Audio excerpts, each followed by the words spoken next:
Things I've learned in pang ilang beses ko nang nagdo-double angle, triple angle, half angle, formulas, no? Mahirap siya for me. Kaya ako nga siya binabalikan eh.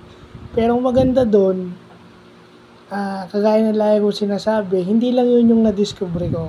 Kaya pala ito yung inuna ng aming teacher dati na si Ma'am Buenaventura o Miss Angelina o Angelina Buenaventura is para matuto kami mag-solve. Matuto kami mag-isip.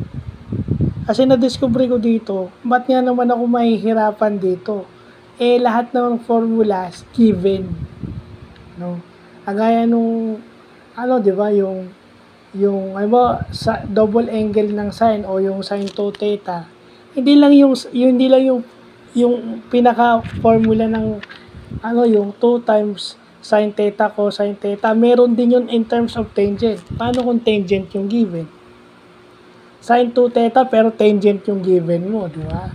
So gagamitin, ibig sabihin given, paano mo gagamitin yung given para makuha yung hinahanap mo? Yun yung natutunan ko. Sa cosine 2 theta naman, hindi lang yung cosine squared theta minus sine squared theta. Meron din by Pythagorean relation. Pero yung sine is nakadepende sa quadrant. Di ba? Yung sine squared theta plus cosine squared theta is equal to 1. So, pag ni-arrange mo yon, di ba? Pag given yung cosine, magiging cosine squared theta minus 1. Ngayon, pag cosine squared naman ang hinahanap mo, given yung sine, 1 minus sine squared theta.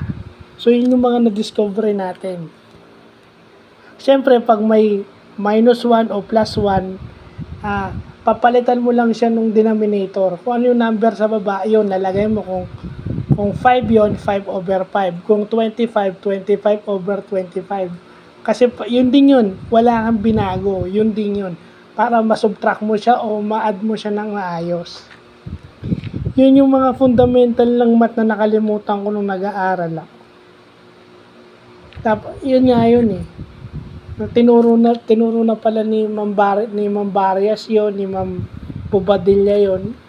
Hindi ko akalain na pagdating ko ng college, high school, college, malalaman ko siya. Kaya nga inis na inis ako sa sarili ko. No, but sabi ko nga, buti nabalikan ko siya para na-realize ko. Yung maliliit na detail na yun, kung tutuusin, 82, okay na, akala ko 75 or baksak eh. Pero kung tutuusin pala, kung hindi ako distracted, malamang, siguro, pwede ako maka 85 o 88 doon. Or kung talagang nag-concentrate ako, pwede kong habulin hanggang 90. Kasi may nakaseparate yung trigo namin eh. Nung college. Ang laking panghihinayang. Kasi hindi ko na maibabalik. Yung nga sinasabi, 20 years after, tsaka ko lang na-realize. Kasi ngayon, walang distraction sa umulit ako, walang magagalit. Nung nandito nga si Papa, hindi mo nagalit eh. Nag-encourage pa eh. Sige lang. Oh.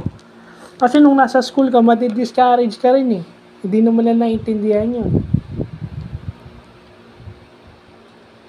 May natutuwa lang ako, no? Yung mga lessons na ganun. Yung nga sinasabi ko, math gives you other options. Math gives you na, ito yung given, ito yung sitwasyon mo, ito yung gagawin mo. Hindi mo pwede ipilit yun. Kaya nga, math teaches us yung mga legal, yung mga po pwedeng gawin. Yun yung natutunan ko. Po pwede to. Wala naman sinabing ganito, so pwede siya. Kasi math, meron kang rules na sinusunod din. Kagaya ng whole number at saka radical, hindi mo naman sila pwedeng ipag-plus o i-minus, di ba? O, yung division sa fraction, wala namang division sa fraction, so reciprocal, proceed to multiplication, may mga rule na ganun. May mga rule na ganun, so, yun na yun. May rules ka rin kasi sa math.